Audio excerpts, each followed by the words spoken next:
Fala, rapaziada, eu sou o Rodrigo Mandarini e você tá no Geral Pode. Aquele podcast, aquele papo que todo mundo pode e geral deve se inscrever no canal. Já foi lá? Vamos lá, galera. Se inscreva no canal, ative os sininhos, as notificações, manda no grupo da família, compartilha, dá aquela moral pra gente. Já chegamos a 18 mil inscritos. Eu acho que antes desse episódio ir ao ar, já vamos bater 19 e vamos chegar cada vez mais, porque o importante aqui é a sua presença. O Matheus vai escrever uma plaquinha ali falando do TikTok. Ah, moleque, eu sabia que ele ia fazer isso. Pensou que eu fosse esquecer. Já tá lá no TikTok. O TikTok também tá bombando. Entra lá, engaja com a gente lá no TikTok, no Instagram, @geral.pod. Ele tá achando que eu sou novato, que cheguei aqui agora. Tem um QR Code aqui para você que quer anunciar aqui no Geral Pod, para você que quer gravar o seu conteúdo, gravar o seu programa aqui no estúdio Geral Pod. Procura a gente aqui. A gente vai ter o maior prazer de fazer o seu projeto virar realidade. A gente vai te atender, vai receber aqui, vai tomar um café, tomar um chá, tomar uma cerveja, enfim, o que você quiser tomar, a gente vai ter aqui. E aí a gente vai bater um papo com você, ver a viabilidade. Eu tenho certeza que o seu negócio, aquele seu sonho, ele pode estar muito mais perto, custar muito menos do que você imagina, beleza? E hoje a gente vai receber aqui um convidado. Eu sempre falo aquela lenga-lenga, né, de convidados muito especiais. Mas o convidado hoje é um amigo de muito tempo, é um cara que eu não vejo há muito tempo também, mas a gente tá sempre interagindo na rede social. Embora tenhamos algumas diferenças aqui clubísticas, mas eu tenho certeza. Mas pensa futebol muito parecido da forma que eu penso, a gente se conecta em muitas coisas. Verdade. E principalmente é um profissional sensacional. E não é porque é meu amigo, porque o que eu mais faço é dar toque e eu não ficar calado quando o amigo não é aquele profissional. Mas esse não. Esse é um profissional de primeira grandeza, o cara que manda muito bem, tem conteúdo, um dos melhores repórteres de TV do Brasil, do Rio Sobra. Fernando Davi. Obrigado, meu irmão, pelas palavras, irmão, pelo convite. Prazerzaço estar aqui. Acho que a gente se esbarrou na Sapucaí. Não tem tanto tempo assim, né? Foi. Não, mas eu saí... Então, isso tem pelo menos 2 anos. Nada. Né? Eu saí... a última vez que eu fui Sapucaí foi em 2018. Que isso? Tem loucura, tudo isso já? Passa tempo. Caraca. É loucura. Então tem um tempão. Tem muito tempo, mas, porra, prazer te receber aqui. Irmão, prazer meu, obrigado pelo convite. Tô aí pra gente falar o que você quiser. Futebol, política, jornalismo, mulher, homem. O que você quiser, a gente tá aí. Você vê que você traz os caras do time dele, eu não vou falar o time dele, eu já quero logo falar de homens, né? Mas vamos deixar o futebol por enquanto. Cara, primeiro assim, quem vê você com essa cara de garoto, né? Cara de surfista, garotão, não imagina o tempo que você tem de estrada. Eu te conheci há muito tempo. Eu queria que você contasse pra gente como é que começou essa tua trajetória no jornalismo e antes mesmo de chegar na TV, né? Pô, mano, tô com 38, né, cara? Caraca, já tem um tempo mesmo. 38 anos, trabalhando em redação há 16 anos, bicho. Muito tempo. Muito tempo, né? Impressionante.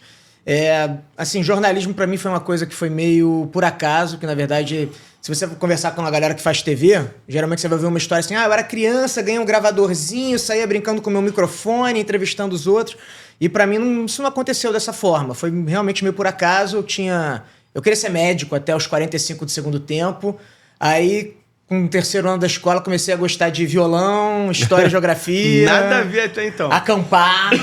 E aí decidi fazer faculdade de jornalismo. Te conheci no Lance. Isso aí. Meu primeiro trabalho em redação. A gente tinha trabalhado na assessoria de imprensa da Secretaria Estadual de Cultura no governo Rosinha. Caralho! Maneiro, hein? Baita experiência pra eu saber que não era aquilo que eu queria pra minha vida. A turma coçando o dia inteiro. É demais, cara. Né? Burocracia, né? Meu Deus do céu, cara. Tinha umas salas lá que eu não sabia o que o pessoal fazia, assim. Os caras faziam nada. Mas você já tava o quê? Quantos períodos de faculdade? Isso daí eu tava, acho que no terceiro, quarto período. Eu comecei a estagiar cedo. Eu também. Tive esse clique, assim, de começar a trabalhar cedo. E é fundamental, né? Porra, essa é a primeira dica que eu dou pra galera que faz jornalismo. A segunda é, tipo, pensa bem se você quer fazer isso mesmo, se não quer desistir. A primeira é essa que eu dou. Mas, enfim, e aí tava trabalhando nesse estágio que, pô, não tava curtindo. Fiz o processo de seleção pro jornal Lance. onde conheci você, conheci uma galera muito boa, que hoje em dia você vê que realmente o lance formou uma galera. É uma escola, cara? né? Foi uma escola.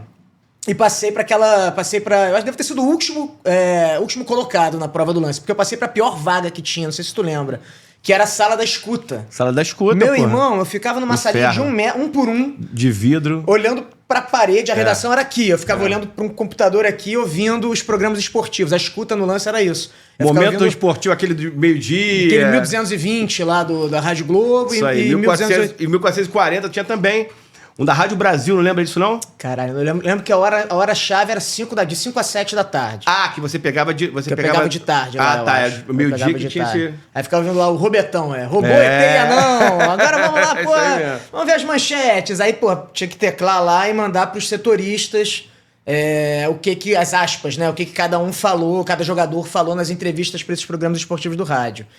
E, enfim, foi ganhando meu espaço aos pouquinhos no lance, passei pro Lancenet, passei uma época pro jornal impresso, e meu primeiro contato com TV pra valer foi na TV Lance, que eu comecei a fazer o FuteBR, que era... FuteBR no lance era todos os clubes que não eram Rio, São Paulo e Minas. Isso aí. Então fazia uns manchetes pra TV Lance, que era um fundo de chroma key, hoje em dia assim, toscão, né? Mas na época era uma coisa bacana. E foi assim, cara, meu primeiro contato com TV. E aí, enfim, aí passei pra... Uma época eu fiquei de saco cheio do lance, fui pro futebol internacional, e aí todo o espaço que eu tinha no FuteBR, que eu já era o cara no FuteBR, no Fute Inter, eu voltei atrás. E aí perdi esse meu espacinho na TV, porque o número 1 do Fute Inter ficou melindrado, que o moleque estagiário... Tinha isso no lance, melindre? Ah, não tinha não? Não sei, tinha? Nunca, não lembro. Cara, a gente tá falando aqui papos, assim... Quando a gente fala de lance, talvez a garotada não tenha a percepção do que era isso. Primeiro que, quando você entrava na faculdade, era o sonho. Eles tinham uma prova que eu fiz que era estaciário. Verdade. Que era pra trabalhar de graça. E a gente trabalhava de graça. Eu trabalhei durante, sei lá, 3, 4 meses, completamente de graça. Eles não pagavam absolutamente nada pela oportunidade de estar trabalhando no lance. Que era o maior jornal esportivo, na verdade, não. Era o maior veículo esportivo do Brasil. Porque não tinha Globoesporte.com, não tinha nada disso.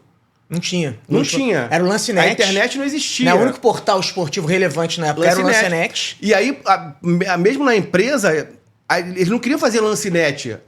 Os estrelinhas não queriam fazer Lancenet. Não queriam. Hoje tá todo mundo no Globoesporte.com na internet, né? Verdade. E aí, o negócio era estar no impresso, né? O negócio era estar no impresso. Eu acho que isso talvez fosse uma coisa que sempre marcou alguns profissionais, como você, por exemplo...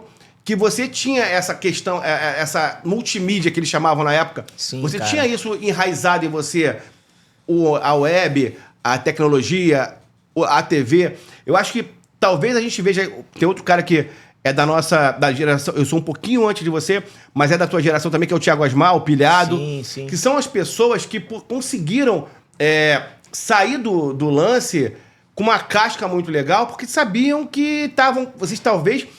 tivessem a percepção que ali você estava aprendendo. Totalmente, cara. Totalmente. A rádio também, eu lembro que eles tinham um estúdio... A Lance tinha um estúdio de rádio muito maneiro.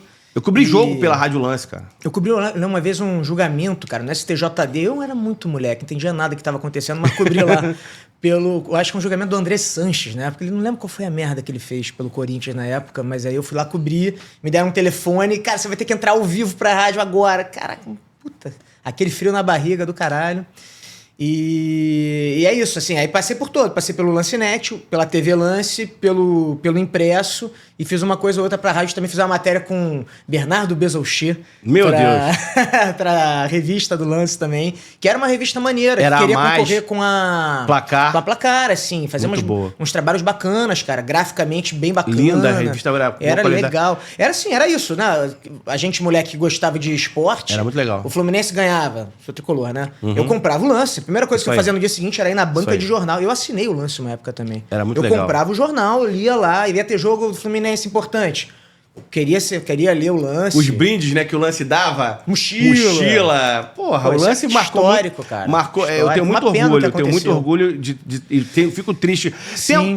Qual foi a primeira vez, primeiro famoso assim que você entrevistou, primeiro ídolo que você entrevistou? Teve alguém nesse período que você, de repente, tremeu a perna? Cara, eu acho que o Joel Santana. Caramba, que maneiro. Joel Santana, uma época que alguém do impresso faltou e eu, estagiário, ainda saí pra fazer um treino do Fluminense com Rafael Cavalieri.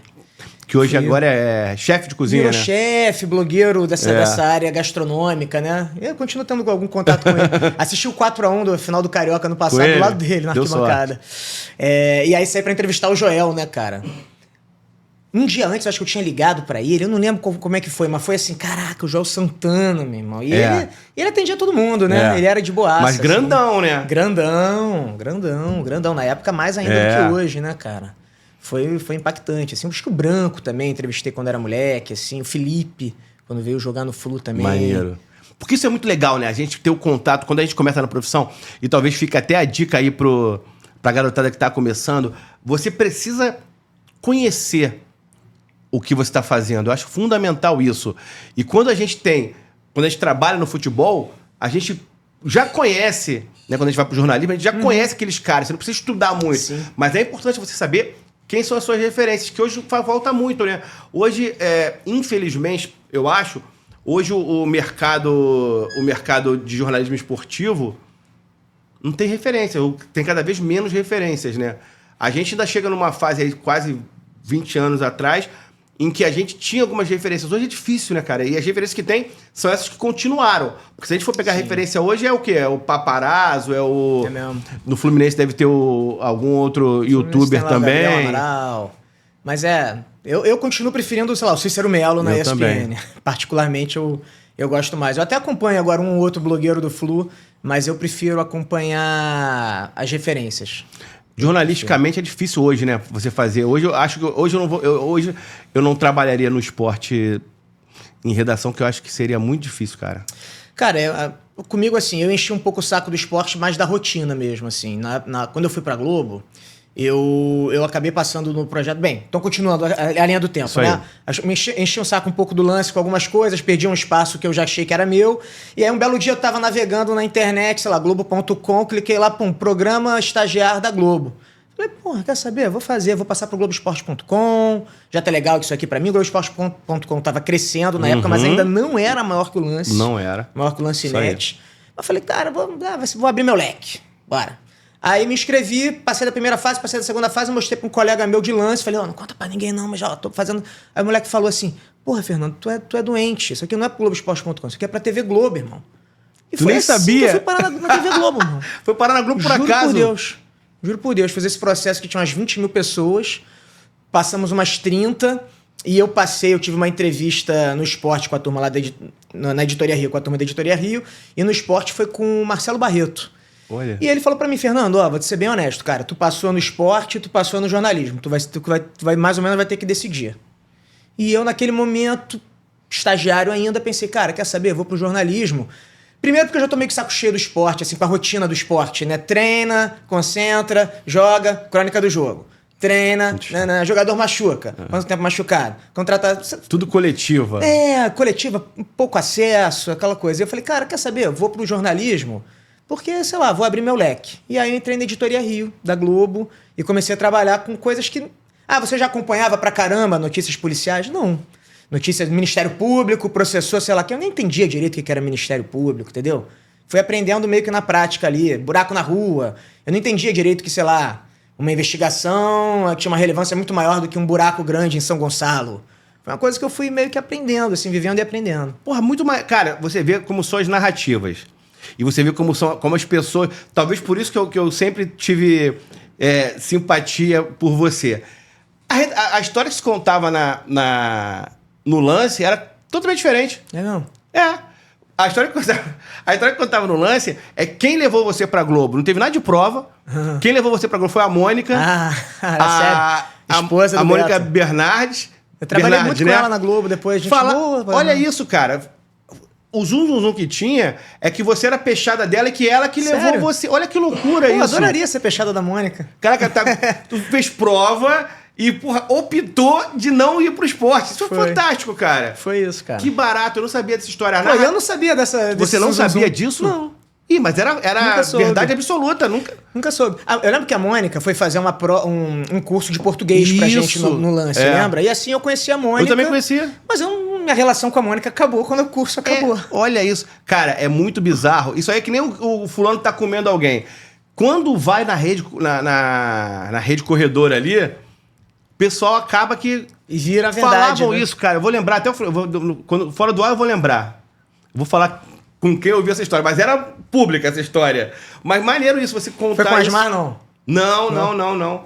O Asmar foi chamado, né? Ele conta que ele foi chamado. O Asmar passou direto pra trainee e eu virei estagiário. A gente entrou mais ou menos na mesma época. Foi na mesma época. Foi na mesma época. Porque vocês se destacavam. O Cavalieri também tinha um destaque. Tinha uma galera que tinha um destaque. E tinha a galera que era apadrinhada, que eram os queridinhos da chefia ali. Uhum. Hoje até mandei um post lá no... Tem os caras que sumiram, né, cara? Graças a Deus, né, cara? Sumiram mesmo. Tem uma galera que, graças a Deus, sumiu, né? Nunca mais vi.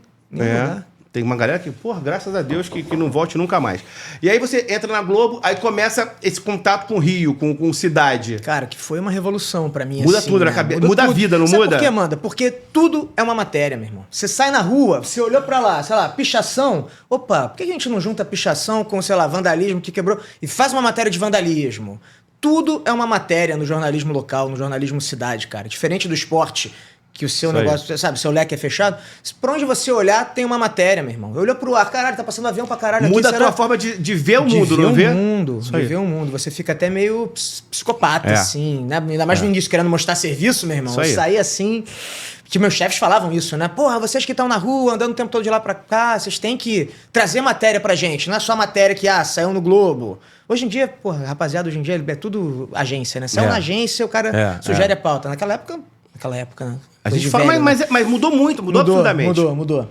Era isso, cara, você tem que trazer matéria. Então, tô andando de ônibus, tô vendo que essa linha aqui tá cheia de barata no chão. Cara, vamos fazer uma matéria sobre ônibus suas? Por que será? Tá faltando detetização? Vamos pesquisar essa porra, vamos aprofundar, né? E isso virava pauta. E eu sempre me cobrei muito de sugerir pauta. Como produtor e até hoje como repórter, que em tese você não precisa mais, o repórter de televisão, muita gente não sabe, né? É um executor mesmo. Uhum. Eu recebo a minha pauta se eu quiser só fazer a minha pautinha e fizer boas matérias em cima dessa pauta, tá bonito. A minha performance vai estar aprovada. Mas eu não consigo não me sentir na obrigação de continuar sugerindo pauta, tentando mexer na pauta dos programas, né, cara? Porque eu não sei, eu acho importante. E aí você pega essa trajetória de Globo, tem alguma passagem, alguma matéria que marcou muito pra você pessoalmente? Porque isso que a gente tá falando de ver o mundo de uma forma diferente. Isso pode parecer... Pra quem tá assistindo, pode até parecer piegas. Eu, falando de mim também, eu fui trabalhar depois do lance no Meia Hora. Uhum. E fazia famosos, né? Mas também fazia um suplemento de favelas. Do caralho. Então, assim, mudou a minha vida completamente. Mudou a minha forma de pensar, encarar né? as pessoas. Ver, né? Sim, cara. E eu acho que, porra, de repente, você em cidade é exatamente isso. Tem alguma... Porque é muito bonito, principalmente quando você tá em TV, acho que muito mais do que no impresso, você sabe que o teu trabalho ali, ele tem... não só uma relevância para mostrar, como muitas vezes de resolver problemas, né? Sim, cara. Você tem um poder, né? Isso é muito legal, né? Você joga foco em determinadas situações, né? E aí, realmente, você tem esse poder.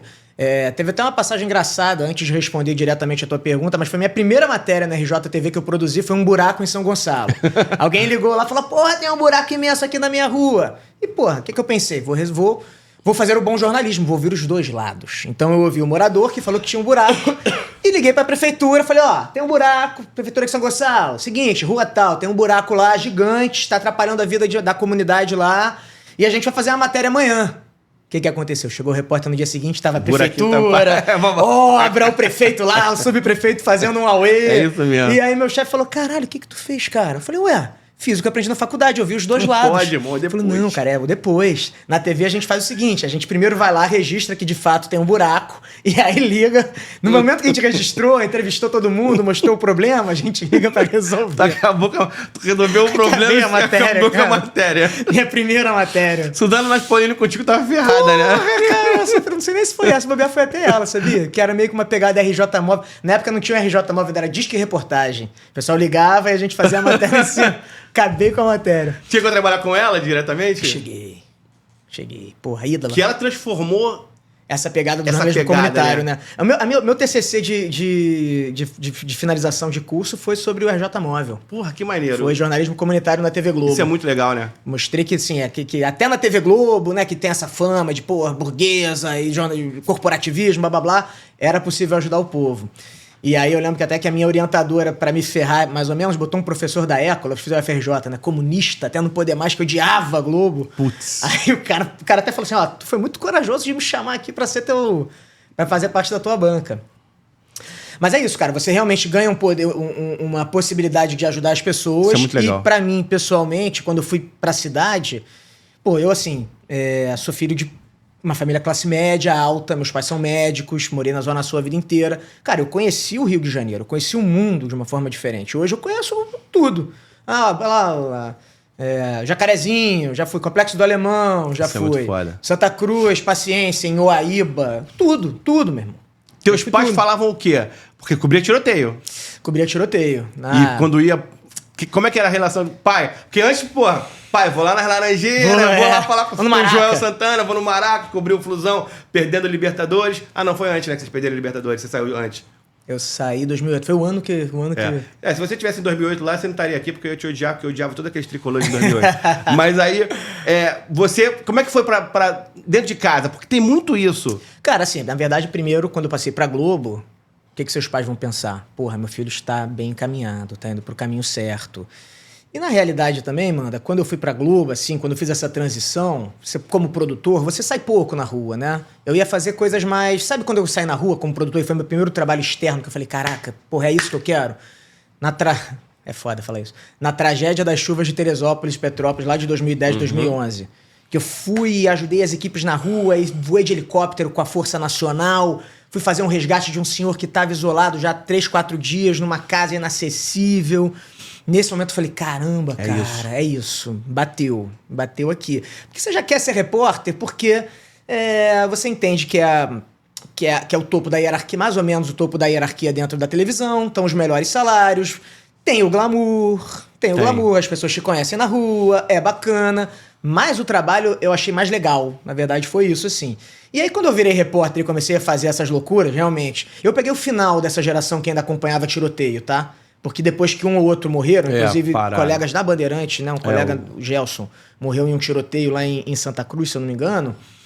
As grandes emissoras pararam de mandar os seus profissionais e começaram a contratar freelancers que continuam fazendo esse trabalho e vendem para todas. É assim que funciona hoje em dia, muita gente não sabe, né? São os malucos. Lá, pra mim é maluco, cara, kamikaze. Eu não curto essa onda não de tiroteio. Eu me escondo, eu tenho medo de tiro, eu não gosto. Os que eu participei já foi assim, me cagando, bicho. É mesmo? E o cinegrafista coroa, assim, mas cascudão, rindo de mim. Bota a cara, né? E sabe botar, né? Os caras sabem botar. E eu, meu irmão, fiquei num cantinho lá esperando o tiro passar. O Eduardo Tchau gravava aqui com a gente, o podcast dele era aqui com a gente, agora ele tá em outro estúdio. E ele é um cara também que... Ele participou de um mundo. Tinha essa pegada, né? Ele gosta. Hoje ele tá bombando no Instagram dele, justamente com essa pegada de violência, de criminalidade, que é uma pegada que no Rio é difícil pra caramba, porque a gente vive numa cidade onde os caras usam um fuzil de, sei lá, 200 mil reais, de 100 mil dólares. Com 5 quilômetros de alcance, meu irmão. O cara dá um tiro aqui e vai te pegar lá. Pra roubar um carro, irmão. É isso. É um lugar completamente sui generis, né? O Rio não é... Não tem nenhum paralelo, eu acho, cara. Não tem paralelo, né? Não tem.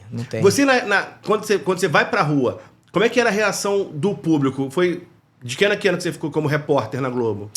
Na Globo, lá pra 2010, 2000 e... Depois dessa cobertura da chuva, eu me senti empoderado. Sim. E cheguei no meu chefe um belo dia... Deslumbrou, não? Não, deslumbrar não.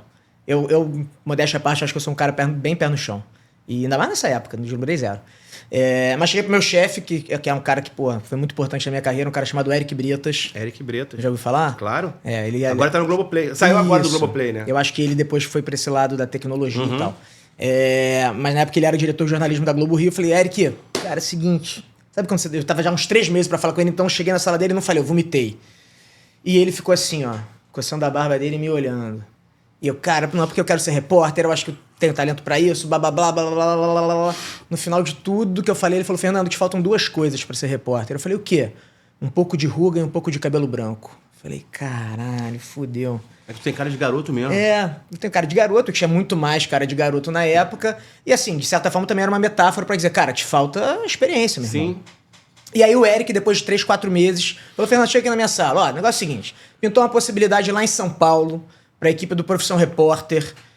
Me perguntaram se eu tenho alguém aqui pra indicar, eles querem alguém mais ou menos com o teu perfil, carioca, pra dar um sotaque diferente no programa. Você topa? E aí, meu irmão, eu morava com meus pais, tinha namorada, nunca tinha saído assim, nunca tinha feito intercâmbio. Sabe, meus amigos foram fazer intercâmbio na Austrália, fritar hambúrguer na Austrália, e eu não fui, eu fiquei no Rio, que comecei a trabalhar muito cedo. E aí eu pensei assim, falei, cara, beleza, topo, vambora. E aí minha vida virou de cabeça pra baixo. Foi quando eu fui pra São Paulo, pro Profissão Repórter. Caco Barcelos, né? Aí foi muito legal esse período, cara. Foram 3 anos de reportagem no Caco Barcelos e no Globo Cidadania também. Que eu fui cedido 2 temporadas pro Globo Cidadania, que depois virou Como Será. E aí, meu irmão, viajei pra caramba, fui fazer matéria de, sei lá, trabalho infantil na pesca de marisco em Alagoas. Caramba, que maneiro. Saí 5 da manhã com os moleques de 13, 14 anos, canoazinha, pra pescar, pra fazer uma matéria assim, debatendo a questão do trabalho infantil, tentando sair daquele primeira superfície aqui. Pô, trabalho infantil é uma coisa errada. Claro, beleza. É uma coisa errada. Mas vamos entender por que esse moleque tá fazendo trabalho infantil? Aí a gente foi lá naquela casa, cara, a pobreza no Nordeste é outro nível de pobreza, né? Pô, arrepia, outra realidade. Aí, na verdade, não é nem um choque de realidade, é outra realidade completamente, né? Completamente, irmão. Completamente. Aquelas casas de taipa, saca? Assim, não tem privada. É foda. É sinistro. Mas a matéria do Profissão Repórter que mais repercutiu que eu fiz foi um perfil do Anderson Silva. Tu lembra dessa matéria? Não lembro. Lembra, não? Não. Cara, eu fui fazer um perfil... eu tava tentando emplacar um programa sobre MMA no Profissão Repórter. E aí, assim, a Globo considerava que MMA era uma coisa que não agradava a família brasileira. Só que virou o ano, de 2010 para 2011, se eu não me engano, 2011 para 12, não lembro exatamente, a Globo comprou o direito de transmissão do UFC. Então, mudou-se esse conceito. Igual, né? Tudo igual. Mudou-se esse conceito. Ia ter uma luta muito foda do Anderson Silva contra o Chael Sonnen. Que, cara, acho que até hoje é a luta que mais repercutiu da história. Fantástico, fantástico. E a nossa ideia era, vamos fazer um programa sobre MMA? Vamos, a gente precisa de 3 matérias. O Profissão Repórter era assim. Então, uma matéria vai ser acompanhar o Anderson Silva nessa preparação da luta, fazer o camp dele. A outra matéria foi um lutador iniciante e o terceiro eixo, a gente chamava de eixos, né? E o terceiro eixo era MMA feminino. Os 2 primeiros se resolveram fácil. Um lutador iniciante, moleza, e uma mulher lutadora também não foi difícil. Acompanhar o Anderson não foi fácil. Porque, cara, ele tava muito blindado naquela época. Ele era uma super estrela.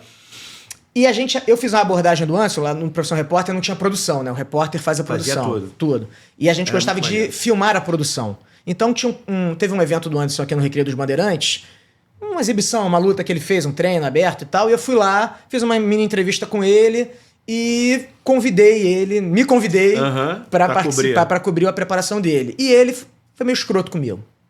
Anderson, com todo respeito, você foi meio escroto comigo.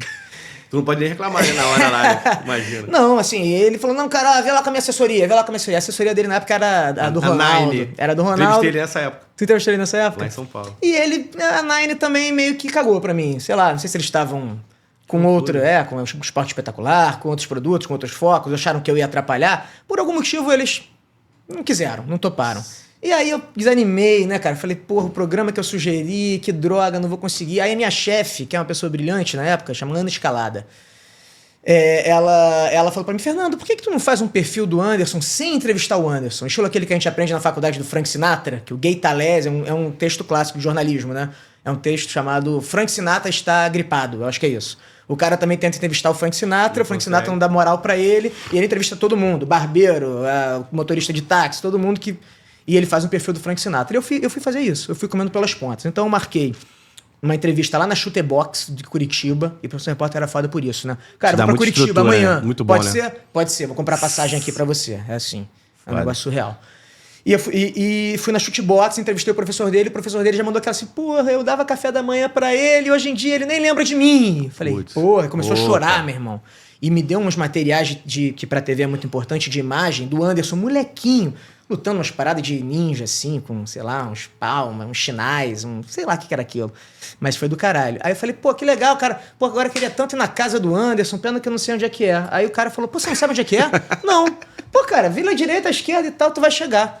Aí meu irmão, aí eu cheguei na casa que ele foi casa criado. dos pais do Anderson Silva, e o Anderson Silva já era o Anderson Silva. Cheguei na casa dos pais, eles moravam tipo numa comunidade de Curitiba, irmão. Caramba. Geladeira na sala. Que loucura. A irmã do Anderson trabalhava numa lojinha de tudo por R$1,99. Buraco na parede. Depois, quem quiser tiver vale a interesse, joga no YouTube aí, Profissão Repórter Anderson Silva vai aparecer. Vou botar o link. Cara, e eu fiz uma puta matéria. Que Modéstia à parte, assim, um jornalista iniciante, tecnicamente vários erros, mas mostrei um lado do Anderson Silva que ninguém nunca tinha mostrado. E aí, pra finalizar a cereja do bolo, quando eu já tinha um puta material, chegou a esposa do Anderson na casa dos pais do Anderson, falou, que legal, vocês estão gravando uma entrevista, vocês não querem ir na minha casa também, onde eu moro com o Anderson? Que isso? E aí a gente mostrou a disparidade da casa dos pais. Mó luxo. Ah, cara, um Sim. casarão de um atleta de primeiro nível, né? Não lembro se era uma cobertura. Ele não tava lá. Ele tava fazendo camp nos Estados Unidos, eu acho que ele não tava lá. Cara, eu sei que eu entrei até a sala de troféus dele, peguei o cinturão do UFC Cara, que dele. maneiro. Tinha até uma foto disso, botei o cinturão dele na cintura. E aí, beleza, né, cara? Aí começou a matéria pronta, a gente já sabendo que ia ser assim, ia repercutir. O diretor me perguntando, falou, porra, você arrebentou, ficou legal sua matéria e tal. E começaram as chamadas na TV. Aí o Anderson posta no Twitter, galera, matéria sobre mim hoje. Acompanhem lá. Acompanha, todo mundo ligado e tal. Cara, terminou o programa, o Anderson repostou, pessoal, quem me conhece sabe que eu não sou esse jeito. Essa matéria foi enviesada, blá, blá, blá, blá, blá, blá. E assim, no mundo da luta, aquilo repercutiu muito, né, cara? Grace Magazine. 90% das pessoas a meu favor falando, caraca, vocês viram o Anderson, que loucura. Mas uns 10% falando, porra, esse repórter tá querendo foder um ídolo brasileiro, blá, blá, blá. Então foi a primeira vez que eu senti também essa porrada. Isso sem rede social forte. Sem rede social forte, Mandarina. Isso era o quê? 2012? Ainda não era igual hoje em dia. Tinha Facebook e tal, tinha Twitter. Não tinha esse poder também. Não tinha esse poder que é hoje. Caraca. Essa foi a matéria que, cara... E alguém te procurou na época, oficialmente da equipe? Você chegou a mostrar a imagem de você pedindo a entrevista pra ele? Você mostrou isso? Isso a gente filmava, isso é muito cara. Bom, cara. Isso a gente filmava na época. Aí eu mostrei, tanto eu, nesse evento no Recreio, pedindo pra ele falando, não, falar com a minha assessoria, indo embora, metendo o pé, quanto eu ligando pra assessoria dele. Porque a gente fazia isso, a gente registrava a produção. Faz parte do programa Os Bastidores da Reportagem, né? Bastidores. Que é um dos motes do programa. Então, foi tudo pro ar. Aí, anos depois, eu jogando uma bola com a turma do esporte da Globo, um camarada, não vou falar quem era, mas é um cara, um peixe grande na Globo, na época, veio pra mim e falou, cara, você fudeu a gente naquela época. Sem querer, mas aquilo ali deu um certo problema ali pra gente. Trouxe um distanciamento do Anderson com a Globo? Eu acho que teve que dar uma reconstruída na relação. Eu acho que reconstruiu até, né, depois. Mas vai ser muito foi bom. Um baque. Cara, e aí eu vou parar, vou até te pedir, dar licença, mas eu vou falar pra você que é um jornalista, pra você que é um estudante de jornalismo, a gente falou aqui sobre dicas de jornalismo. Quando você tiver no teu sangue, eu falo e eu fico arrepiado porque eu acho que a gente tem isso no sangue. Quando você tiver no seu sangue o jornalismo, é isso que você tem que fazer. Independentemente se você vai agradar ou não agradar o personagem. A matéria tá ali, você tem que dar a matéria. Eu não digo pra fuder os outros não, porque é zero fuder os outros. É mostrar a realidade. Isso aí. Ele tá falando de um cara que é um ídolo brasileiro. Nesse mesmo período, eu entrevistei o Anderson, ele tava na Nine, lá no escritório do Ronaldo, lá em São Paulo. A gente foi pra lá, eu passei o dia inteiro no escritório da Nine. E até eu falo muito pra todo mundo isso, que o Anderson tava o dia inteiro, foi logo depois do Vitor, então ele tava no ápice, assim, tava bombando pra caramba. Ele passou o dia inteiro dando entrevista. Ele falou com a Globo, com a Veja, e não lembro se era a Folha, o Estado, e o quarto veículo fomos nós, do Lance, do Vencer na época, porque o Lance também não dava, igual a Globo, não dava o UFC.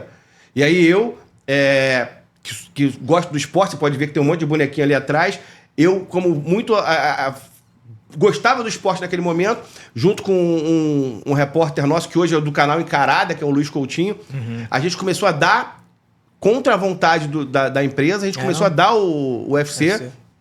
E a gente se torna referência naquele momento ali no impresso de cobertura de UFC. E aí eles chamaram a gente pra ir lá no Anderson. E o Anderson, depois de ficar... Eu cheguei lá em São Paulo, devia ser umas 9 horas da noite. o Anderson foi me atender quase 8 horas da noite. Putz. Porque ele tava falando com todo mundo. E assim, e o cara 8 horas da noite, cansado, num momento que foi, porra... Ele foi gente boa com vocês. Ele foi fantástico comigo. Cara, é isso. Ele coisa foi... de dia, às vezes. E assim, e tem gente que fala que não. Mas, que fala que ele não é assim. Mas assim, a minha experiência é muito positiva. Mas você contando isso é muito legal, porque você está mostrando um fato, a TV ali. E assim, o que a gente tem hoje é muito isso, o assessor ligar, falar para tirar... Você falou o nome de gente aqui, depois eu falo para você fora do ar, você falou o nome de gente aqui no ar, que já ligou pra redação do Lance, e eu tava na redação do Lance, e falou para tirar a matéria do ar, do site. E eu falei, não vou tirar. E o editor do site falou, não, vamos tirar. Eu falei, se você tirar, eu vou botar de novo. Não vai tirar. Não vai tirar. Porque o assessor do Fluminense, na época, não gostou da matéria que a gente fez. E eu acho que isso aí falta ao jornalismo. Essa coragem. Sim. Que a gente vê hoje a nossa profissão sendo avacalhada por muita gente, porque tem que se submeter a agradar os poderosos, seja em que âmbito for. Pode ser no âmbito esportivo, que a gente está falando aí, naquele momento, fora do futebol, e talvez até no futebol, o maior nome do esporte brasileiro naquele período. Concorda comigo? Cara, eu acho que fora do futebol, sim. Fora do futebol, indubitável. No Brasil... 2010? Acho que sim. E honestamente, Mandarim, tudo que eu queria naquele momento era fazer uma matéria maneira pro Anderson Silva. Eu gostava dele pra cacete, eu gosto de luta também, gosto de artes marciais, faço jiu-jitsu. Então tudo que eu queria era fazer uma matéria maneira e assim, pra mim ia ser do cacete, poder viajar, ir lá pros Estados Unidos, acompanhar o camp. Eu tava sonhando com isso, cara. Eu queria fazer uma matéria positiva dele. E eu fiz uma matéria que acabou repercutindo negativamente, não foi pra me vingar dele, foi porque os fatos mostraram, eu mostrei o que eu vi, cara. E eu entrevistei o pai dele, um senhor muito simples e que foi extremamente generoso comigo ali, me deu, enfim, serviu um cafezinho e contou do Anderson, falou que não queria que o Anderson fosse lutador, que ele era contra... Enfim, muito legal, a gente mostrou, foi muito legal, cara. Assim, e não foi porque eu queria me vingar, acho que o ponto que eu quis só pontuar foi esse. Não foi porque eu quis me vingar dele. E é isso que você falou, assim, eu acho que a gente, jornalista, a gente tem que conseguir manter esse distanciamento da nossa própria opinião pessoal, seja no campo esportivo, seja na política. Hoje em dia, eu cubro muito mais política do que esporte, né? E a política no Brasil, cara, virou com as coisas da polarização. Virou Fla-Flu. Isso acabou virando Fla-Flu também dentro das redações, de certa forma, né? Assim, por mais que a gente tente manter o distanciamento, eu digo assim, as equipes de jornalismo... Muitas vezes eu leio uma reportagem, ou eu vejo uma reportagem e falo, caramba, cara, pô, desnecessário, sabe? Por que você cobriu desse jeito, assim? Ah, eu gosto do Lula, eu gosto do Bolsonaro. Beleza, então, porque eu gosto do Bolsonaro, eu não posso fazer uma matéria que eventualmente vai ser crítica a uma ação do Bolsonaro, ou vice-versa? Sabe, eu acho que quando a militância, quando o clubismo entra por uma porta, o bom jornalismo sai pela outra. Sem dúvida alguma. Aí você fica no Profissão Repórter até que ano? Você pegou a época das manifestações da Dilma? Cara, as grandes manifestações, eu tava cedido pro Globo Cidadania, que era um programa delicioso, leve, né? De se fazer. A gente cobria terceiro setor. Quer dizer, ONGs que fazem trabalhos legais pelo Brasil.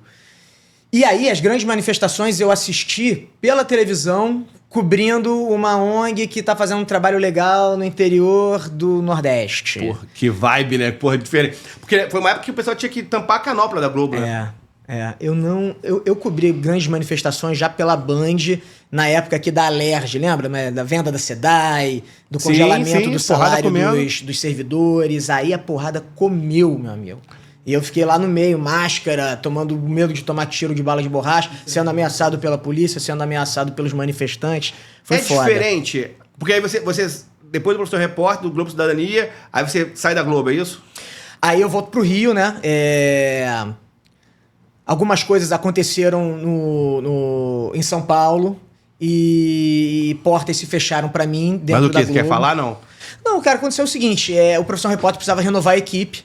Eu fiquei duas temporadas cedido pro Globo Cidadania, então eu não consegui trabalhar efetivamente, fiz poucas matérias, minha produtividade no Profissão Repórter foi baixa, porque eu fiquei, 6, 8 meses no outro programa, em que eu acho que eu tinha uma boa avaliação no outro programa, mas na hora de escolher, precisavam rodar, 3, 4 repórteres, na hora de escolher quem ia rodar, eu entrei nessa lista. E eu tentei mexer meus pauzinhos dentro da Globo na época, mas não consegui. Acho que eu demorei pra encarar a situação, talvez um pouco. Devia ter feito contatos antes de ver que a merda estava acontecendo. O cara, você é da Gávea, né, que você falou. Você é criado na Gávea, não? Não, criado em Botafogo. Criado em Botafogo, o cara que, porra, ia pra praia. O cara estudou na UFRJ, o cara é elegante.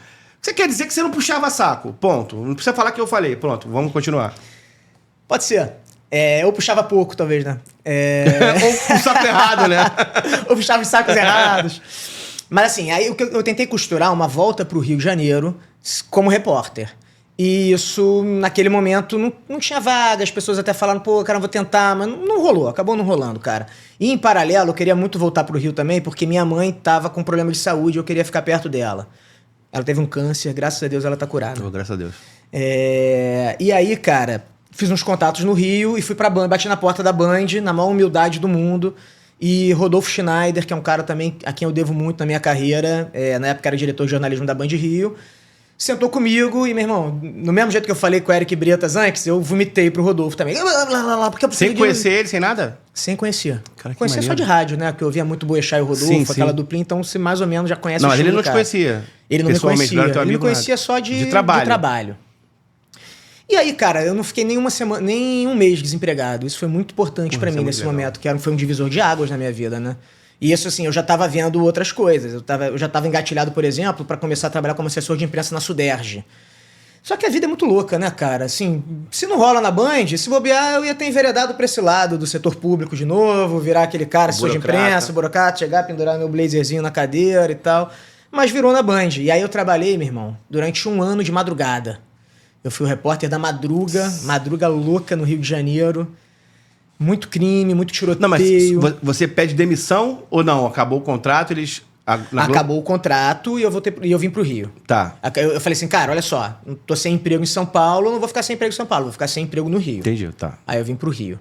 Foi assim. E aí realmente a coisa aconteceu em 1 mês. Em 1 semana, 1 mês você tava já trabalhando. Aí vai pra madruga. De madruga. E aí mudou totalmente também a pegada. Porque aí eu fui pro Hard News, fechar a matéria todos os dias. Pô, uma profissão repórter, eu fazia matéria, eu demorava, sei lá, às vezes 1 mês pra captação da matéria. Chegava na ilha, decupava tudo. É quase cinema, né? É cinema, aquilo lá é cinema. Aquele programa é incrível, cara, assim, de edição. Os editores são muito pica, muito. Os caras que finalizam Tinha contato com o Caco Barcelos, assim? Tinha, menos do que a gente se imagina. faz crer. Porque o Caco, ele também faz matéria, né? Ele não tá só no papel de mentor. Ele também faz matéria também. Todos os programas são 3 matérias e uma é do Caco. Então sobram 2 pra equipe de 8 repórteres. Pra brigar ali quem vai. Você no Profissão Repórter faz em média 2 matérias por mês. Entendi. Por 2 matérias por mês, pra quem tá acostumado a trabalhar com esporte, pra quem tá acostumado a trabalhar no dia a dia, é nada, né? É nada. Mas também são 2 matérias de 8 minutos, né? O que pra televisão é uma eternidade. Em que você aparece muito, a figura do repórter aparece muito. É quase que um narrador personagem, né? Você é meio personagem da matéria também. Você fazendo merda, você errando. E isso era o terror pra equipe do Profissão Repórter, assim, porque lá era proibido o cinegrafista deletar o clipe da câmera. E às vezes você fazia errava português. Cara, às vezes você tá aqui na conversa, na entrevista, você errou português. Falou, pô, nós vai ali depois. E aí, porra, você ficava naquela, porque o cinegrafista, caralho, pelo amor de Deus, apaga esse clipe, cara. Isso vai entrar no ar. Não pode apagar. Porque tá lá na contagem, né? Sai do clipe 3 pro clipe 5. Cadê o clipe 4? Aí o cinegrafista era cobrado disso. Mas era o terror dos repórteres. E outro terror dos repórteres era o momento que a gente chamava de ilha. Vamos fazer uma ilha pra essa matéria? Que era o momento que você sentava do lado do Caco pra ele analisar o seu material. E nesse momento, o Caco, geralmente, que era um cara muito ocupado, é um cara genial. O cara é gênio. Gênio. Um dos meus mentores, Ele assim, agradeço a Deus por ter tido a passagem dele na minha vida. Mas ele, cara, ocupado pra caramba, chegava naquele momento da ilha, ele não conseguia ver o material inteiro efetivamente. Então ele era brifado por um editor. E aí rolava esse embate, às vezes, com o editor também. Pô, esse cara quer me fuder, meu irmão. Pô, vai fazer uma ilha com o Caco aqui pra uma parada que nem precisava entrar na matéria. Só que o editor achava aquilo importante. E o editor, no Profissão Repórter, como os repórteres eram jovens repórteres do Caco Barcelos, o editor tinha um poder muito grande em cima do direcionamento das matérias. Hoje em dia, é meio 50-50. O repórter até, na verdade, você mais ou menos direciona, o editor corta, às vezes mexe aqui, um quebra-cabeça e tal, mas geralmente a matéria sai do jeito que eu imaginei. Na época, não. Na época, era um trabalho muito mais de edição. Agora, em relação à estrutura que você pega, mexe muito no teu conteúdo final? Você falou aí, pô, a Globo, eu ligava pra Globo, ligava pra lá e os caras falavam, pô, quero ir pra tal lugar, o cara vai. Tem tudo, quer o drone, quer um helicóptero, quer a porra toda, o cara tem. E até mesmo hoje em dia, o poder público, principalmente, mas todo mundo, fala que é da Globo, cara, é difícil te dizer não. Você vivencia isso na Band? É uma coisa que mexe com a qualidade? Ou te dá mais... você precisa se esforçar mais para ter o resultado que fique num bom nível comparativo. Como é que você lida com essa questão? Cara, em termos de equipamentos, eu acho que a Globo... O Profissão Repórter era um programa muito vanguardista em termos de equipamento. Então a gente usava... o programa usava, por exemplo, o GoPro antes de todos os outros. Verdade. Drone, eu não cheguei a pegar drone. Não lembro se eu peguei drone no Profissão Repórter, não. Mas provavelmente também usou antes de todos os outros. Agora, o jornalismo do dia a dia, esse da cidade, né, do RJTV... Eu não sei se, em termos de equipamento, é muito diferente, não, honestamente. Eu não sei. E de receptividade, você vê alguma diferença? De portas abertas, de portas abrindo? Também não tanto, cara. Assim, por exemplo, às vezes sim. Às vezes a pessoa escolhe... a gente tá numa grande cobertura, aí chega lá o produtor do Fantástico. A gente fala, porra, já sabemos que a fulana vai dar uma exclusiva pro Fantástico nesse domingo. E é assim que a banda toca, meu irmão. Não tem jeito, Não né? tem muito jeito. Em contrapartida hoje também, você pode encontrar, muitas vezes, portas mais abertas, né? Hoje pintou um fenômeno diferente também, que Não é esse tem isso? público que, por alguma razão ou outra, ficou meio com o pé atrás da Globo, né? Não sei, a galera, acho que por conta de questões políticas, tem a galera da Globo Lixo, né? Falam isso. E aí essa galera... Eu acho que o público da Band é muito esse também. É o cara... Muita gente vai falar assim, porra, hoje em dia eu não aguento mais ver a Globo, eu assisto o Jornal da Band. É um cara de, sei lá, uma mulher de meia idade, 45, 50 anos. Pô, aí tu me fode, cara, meia idade, porra. Aí tu me fode. Mas eu tô nessa aí também, cara. Tô quase nessa. Cara de meia idade? Tô quase nessa. Careca. Você deve assistir a Band. Tem cara de Eu quem assiste assisto a Band, aí, tá pô. vendo? Eu marco você, rapaz. Vagabundo, rapaz. Eu assisto a Band. Não assisto todas, na verdade. E respeito... Eu respeito muito alguns profissionais. Também. Tanto da Band, como da Globo, como Da de todos. Record, da E não respeito alguns profissionais. Tanto da Band, como da Record, como Acho que da tem Globo. gente boa, gente ruim Não em é? todos os lugares, irmão. E mau caráter tem também. Tem. E tem o cara que a gente vê que o cara tá incomodado. Tem. Com o jornalismo de hoje. Tem muito isso. Eu percebo muito isso. E aí, quando esse cara vai embora da emissora, aí o cara se solta. Né? Aí o cara vira ele. Porque assim, eu não sei, na tua época talvez não, porque ainda não tava essa polarização tão absurda que tá hoje. Mas hoje, a forma que a Globo se comunica hoje. A gente recebeu aqui o Pedro Vasconcelos, que é diretor de novela, foi ator e foi diretor de novela da Globo. E por muito tempo, mais de 20 anos trabalhando na Globo. E ele fala muito sobre o que a Globo se transformou. Isso no entretenimento, na dramaturgia. Você imagina no jornalismo. E isso que você está vendo, eu acho que a Band consegue isso, como a Record, como a SBT, conseguem mostrar hoje um jornalismo que é aquele que a gente aprendeu dos dois lados. Que é fundamental. E deixa o público decidir o que é certo e o que é errado. O que me incomoda... é só mostrar um lado. O que me incomoda não é nem a Globo, porque eu sempre vivi com a Globo tendo privilégios na cobertura. No esporte, sempre. De ter que quase estapear com o repórter da Globo para fazer uma matéria. Eu sempre convivi com isso, eu nunca fui da Globo. Uhum.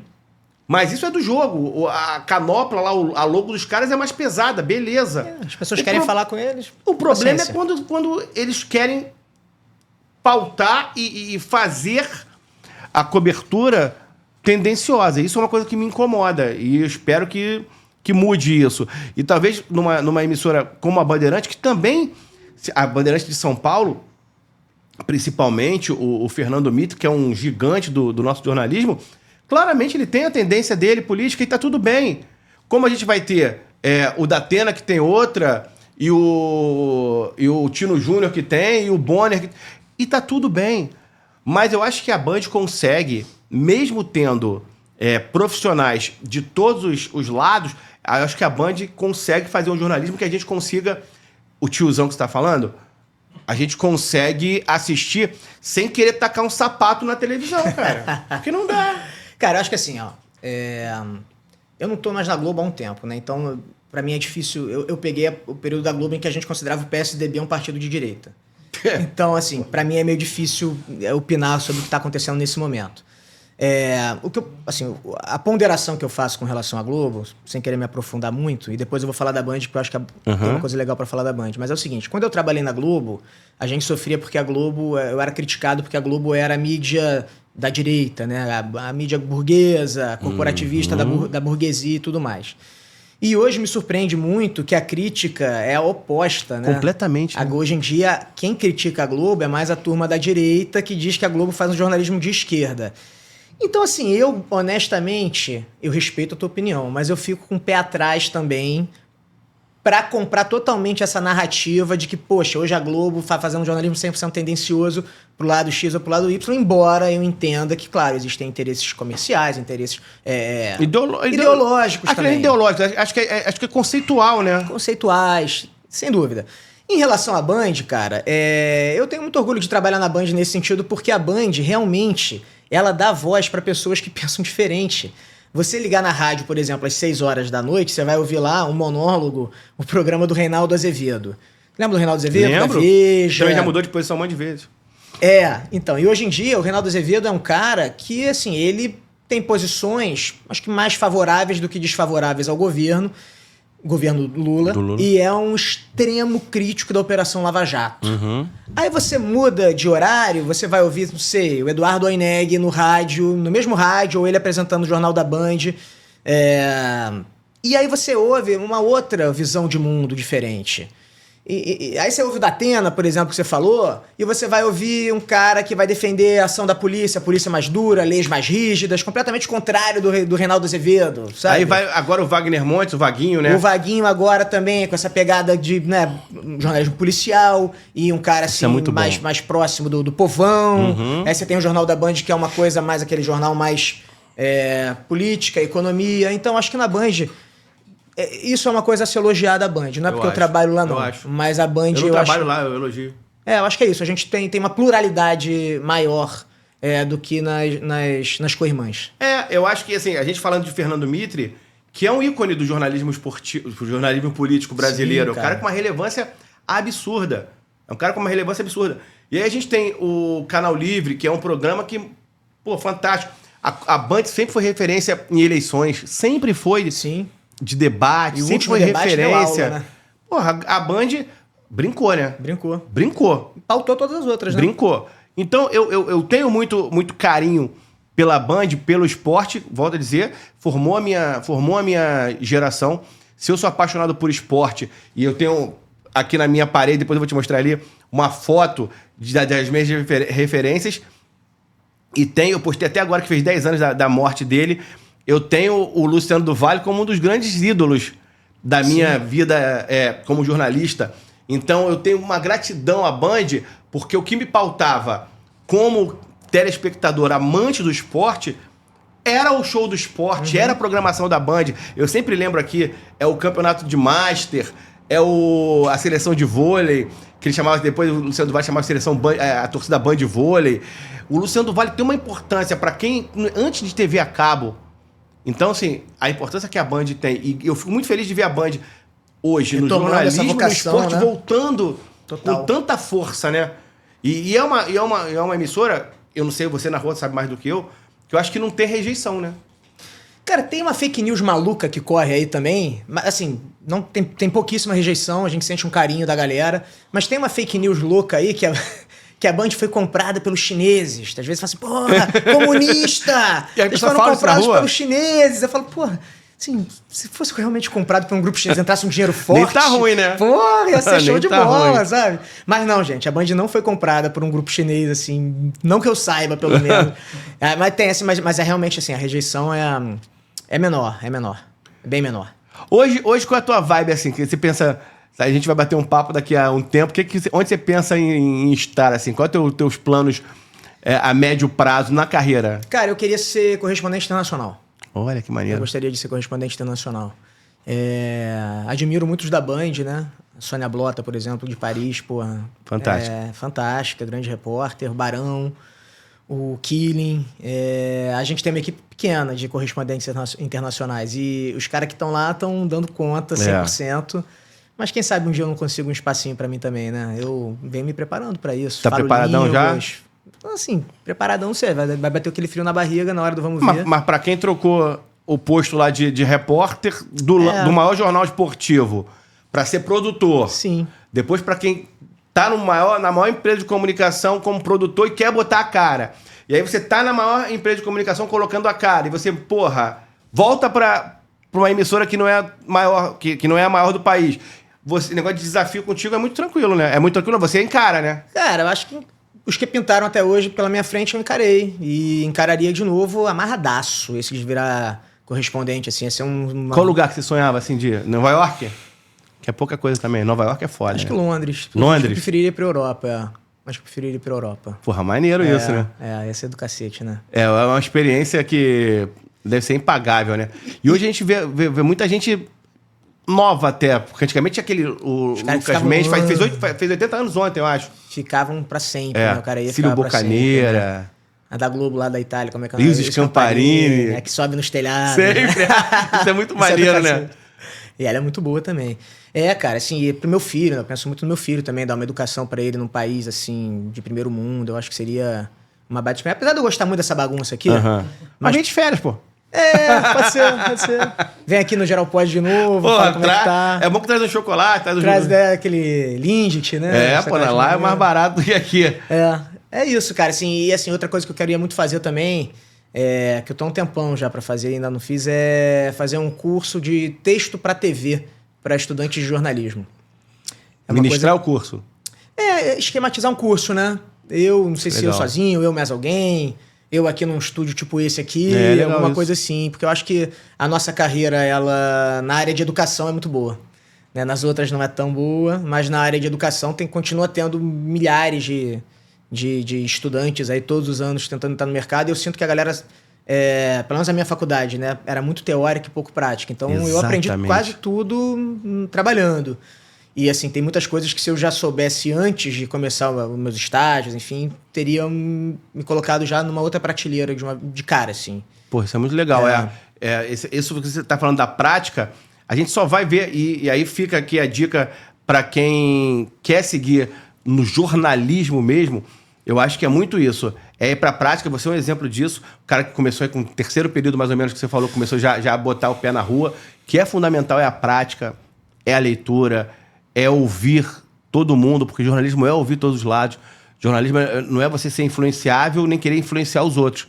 É você ouvir e falar, né? Sim, a gente tem que ter essa ouvir, percepção, né? Ouvir as pessoas, né? Ver, sentir, né? Porque tem muito isso também que você falou do repórter. O repórter que não sente, o repórter que não vai para aquela pauta lá e ele não quer ouvir nem o que está acontecendo em volta. A gente brincava muito no impresso, que às vezes você ligar para alguém para fazer uma entrevista e agora os dois já partiram, mas que a gente brincava com isso. Você ligou para casa do Maradona e ele falou assim, pô, não posso falar com você agora não, que eu tô comendo a bunda do Pelé. E aí você desliga e fala assim, o Maradona não pôde me atender. Tem muito, que tem isso. Tem, cara, tem. Tem muito sim. isso. Tem sim. Eu lembro na Globo, quando eu trabalhei na Globo, eu era produtor do JN na época. Vou soltar essa aqui, tá? Eu não vou citar nomes, mas eu era produtor. E aí, assim, tua primeira marcação vai ser uma sonora com fulano, a tua segunda marcação você vai fazer uma passagem, sei lá onde, a terceira marcação, o povinho fala, o povo fala ali no calçadão, o povo fala pra quem não é da área, quando você tem uma entrevista que não é marcada. Você tem que chegar na rua, meu amigo, dá licença, vem aqui, deixa eu fazer uma pergunta aqui, você pode falar comigo um momentinho? Você tem que seduzir a pessoa pra ela falar com você um assunto que você quer falar com ela, não é o que ela quer falar obrigatoriamente.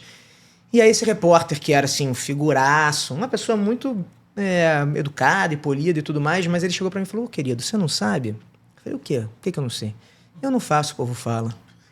Tipo assim, eu fiquei pensando, caralho, um repórter que não quer falar com o povo. Como é que o cara quer fazer uma reportagem sem falar com as pessoas, assim, sem abordar as pessoas? Uma loucura, cara. E eu acho que é isso, realmente, assim, a gente no jornalismo vive experiências incríveis, né, cara? Assim, a gente... sei lá, eu já andei de submarino da Marinha, já pulei de bungee jump fazendo reportagens. Você faz coisas loucas, assim, sei lá, vai falar com os fãs da Madonna. Eu nem conhecia a Madonna direito, assim, claro, conhecia, mas... Meteu até a blusa da Meti Madonna. até a blusa da maneiro. Madonna. Eu falei, caraca, não, eu tenho que entrar nessa vibe. Eu falei, cara, na hora que eu vi que ia ter show da Madonna, eu fiquei uma semana ouvindo Madonna no Spotify. Maneiro.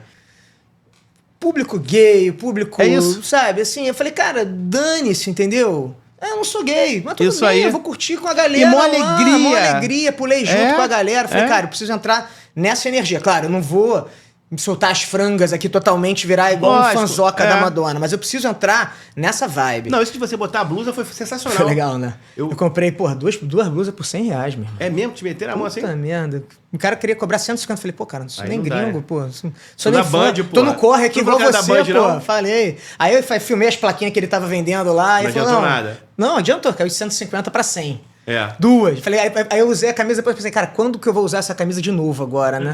Não dá. Você falou que não pode brincar? Eu ia falar pra você já. Eu ia falar um jogo Que é no pra jogo você do usar. Fluminense. Nada. Assim, a gente já tá finalizando. Você já deu alguma carteirada na época da Globo, assim, de não pagar conta? Que o povo dá, hein? Não pagar conta? É. Ah, não, cara, eu não tenho coragem de fazer essas coisas, não. Nem hoje em dia também. Feião, né? Acho muito feio, cara. Acho muito feio. Ser repórter. Ah, não, pô, sou repórter, quero estar aí. Hoje em dia tem uns blogueiros que fazem isso, né? Pelo Puta, amor. isso me dá uma preguiça danada. Assim, por exemplo, fui fazer uma entrevista sobre uma exposição que tá tendo do Ayrton Senna. Eu gosto muito do Ayrton Senna. Tem uma exposição do Ayrton Senna no Vogue Square. E aí a assessora depois falou pra mim, ó, se você quiser ir, Ah, isso é totalmente você me diferente, pô. avisa, Tá maluco. bota teu nome lá na lista amiga e Não, tal, isso com a é- tua isso é esposa, normal. com teu filho.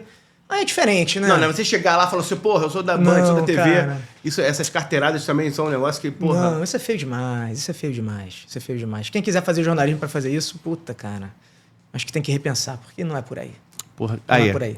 Fernandão, Tamo junto, passou rápido, hein? Porra, passou rápido, uma Prazer hora, meu, meu voou. irmão. Prazer meu. Espero que você volte, Quando você quiser. de repente, como correspondente. Nem falamos do título do Fluminense na Libertadores. Não, tu só falo de... não quis puxar aqui, esse aqui não é assunto, fake news, irmão. Aqui é o jornalismo verdade. Fake news. Os Dinizismo, Não, revolucionário nada do disso, futebol. negócio de futebol. Ah, cara, você tá falando de treinador, de título. Depois do Flamengo ontem. Flamengo e Palestino. Flamengo e Palestino ontem, eu falei, não quero nem falar de futebol, porque aí tem negócio do politicamente correto. E aí eu não vou conseguir falar o politicamente correto, aí meu sócio vai querer me dar esporro, Não, aí tu eu sabe tenho que eu sou ficar judeu, segurando. né, cara? Sou judeu e tô engajado nessa história de Israel contra lá, na faixa de Gaza, mas ontem eu torci pra Palestina pra caralho. Primeira vez na vida, né? Como é que você tá enxergando esse posicionamento do Brasil? Ah, cara, eu lamento. Eu acho que tá equivocado. A comunidade entendeu? A comunidade, isso é uma pauta que entra na comunidade hoje? Na comunidade judaica? É. Entra muito. Eu acho que a comunidade tá preocupada com as manifestações de antissemitismo que estão pipocando pelo Brasil. No próprio show da Madonna que a gente comentou, o pessoal fez uma pichação, uma estrela de Davi e uma suástica do lado, sabe? Teve isso? Teve. Assim, é porque assim, nós somos uma comunidade pequena, são 120 mil judeus no Brasil inteiro. Então não repercute tanto para fora da bolha, né? Mas a gente tá preocupado, cara. Assim, eu acho que o governo do Brasil tá tomando algumas posições que não são as ideais, eu acho que pelos interesses do Brasil, e nem são as mais próprias também de acordo com a realidade factual da história. Claro que Israel, no momento que às vezes ataca com muita força e mata civis, isso daí você pode recriminar e não tem nenhum problema em você recriminar isso. Mas é aquilo que a gente vinha falando, tem que mostrar os dois lados da história também, né? A gente teve no dia 7 de outubro o maior massacre de judeus desde o Holocausto. Decapitaram idosos, queimaram bebês de 2 anos de idade. Tem gente presa lá até hoje. Até hoje tem 140. Você ouve falar? Você tá no Cada vez noticiário? menos. Cara, não se fala. E aí fala assim, não, Israel atacou, sei lá o quê, e Tempo matou. inteiro. Mas não lembram, na mesma matéria, mas a gente tinha que lembrar. Quem começou essa guerra lá no dia 7 de outubro foi o Hamas, no maior massacre dos últimos tempos. Até hoje tem tantos reféns em poder do Hamas, sabe? Então, assim, eu fico preocupado. E é uma luta. Na verdade, quando a gente fala de guerra, eu nem acho que seja. Não sei se a palavra guerra se encaixa, porque não é uma luta de nações. Pois é. Isso é tão bizarro, porque existe um lado terrorista, existe um lado que fez um ataque como aquele. Então não tem conversa. É assim. Se a guerra fosse contra a Palestina... Se você me bater, vamos lá. Quantos anos tem o teu filho? Meu filho tem 3. Teu filho me bater com a força dele, eu posso até pensar em revidar com outra intensidade. O meu filho tem 15. Se o meu filho te bater com a força dele, cara, meu filho tem 15 anos. Já tá fora. Você Tá um galalau, teu filho, né? Você tá aqui agora, meu filho vai dar um soco na tua cara, você tem todo o direito de cobrir ele de porrada. Na prática é isso. Cada um, numa disputa, cada um vai usar e vai imprimir as suas condições, as suas forças. Desculpa, cara, mas assim, eu vejo assim, tá? Numa briga de Davi contra Golias, tendo o Davi, nesse caso, sendo os terroristas do Hamas que deram a primeira porrada, é muito sedutor o discurso de que, poxa, olha só, o Golias está massacrando o Davi.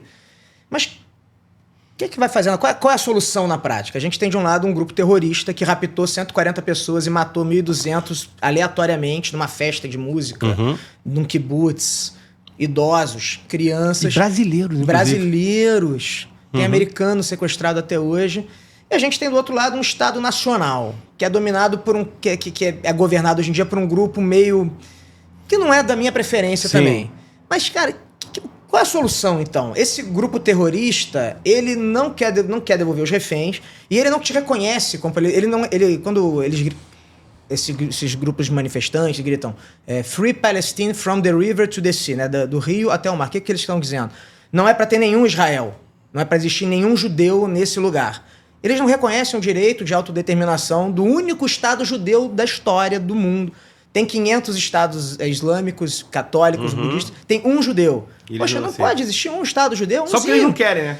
E aí, assim, entendeu? Como é que você negocia com esse cara? Sim. É difícil, né, cara? Os caras não entendem outra forma de falar, eu acho, sabe? E aí sobra só a violência, que é terrível, né? A guerra é uma coisa horrível, cara. Ninguém gosta de ver mulheres e crianças morrendo numa guerra como essa. É horrível. Você acha que algum judeu está satisfeito com isso? Claro que não. Mas a gente, assim, eu pelo menos, considero que grande parte da responsabilidade é do Hamas, que usa essa turma como escudo humano. Os caras escondem... Embaixo de hospital. Embaixo do hospital. Aí você, Israel invadiu um hospital. Israel é mau, né? Quer matar os pacientes do hospital, os médicos. Por que será que Israel invadiu os hospitais? Aí pega a câmera de segurança e mostra lá o cara entrando com um refém que ele raptou em Israel e entrando pro subsolo do hospital. Como é que você lida com isso? É difícil, cara. Tô falando que invadir o hospital é a coisa certa? Não. Mas eu não sei, eu não tenho essa resposta. Eu só sei que não é tão simples quanto a turma que tá acampada lá na faculdade dos Estados Unidos pensa que é, sabe? Porra, e é porque aqui o pessoal não tá acampado, porque devem estar acampado no show, algum show que deve ter aí, vai ter agora do Bruno Mars, o pessoal acampa de outro jeito. Mas eu confesso que, porra, penso exatamente como você. Cara, mais uma vez, obrigado pela tua presença. Junto. Porra, aí de novo, bom demais. Valeu, meu irmão, tamo juntasso. Você é fera. Tenho certeza que se você ficou aqui até agora, você se divertiu, você é jornalista, você é estudante de jornalismo, você pode pegar algumas dicas aqui, como eu disse, de um profissional espetacular, de um cara sério, de um cara honesto, de um cara decente, de um cara que tem condição de estar em qualquer emissora hoje fazendo jornalismo, que é tão difícil a gente ver hoje alguém que faça jornalismo no jornalismo. É difícil, mas vai mudar. Tenho certeza que uma hora o jogo vira. Muito obrigado. Você que ficou aqui até agora, ó, QR Code aqui. Quem quiser anunciar, quem quiser patrocinar aqui no Geralpod, quem quiser gravar o seu conteúdo, gravar sua videoaula, gravar o que você quiser, a casa também é tua aqui, todo mundo pode, Geralpod. Se inscreva no canal, ative os sininhos, as notificações, o TikTok, senão o Matheus vai reclamar de novo, TikTok, daqui a pouco ele vai querer que eu faça dancinha, essas presepadas todas, essas papagaiadas. Não vai ser possível. Beleza? Muito obrigado, sextou. De repente você está vendo outro dia, então é quintou, terçou, segundou, o problema é seu. Um abraço, beijão e até a próxima.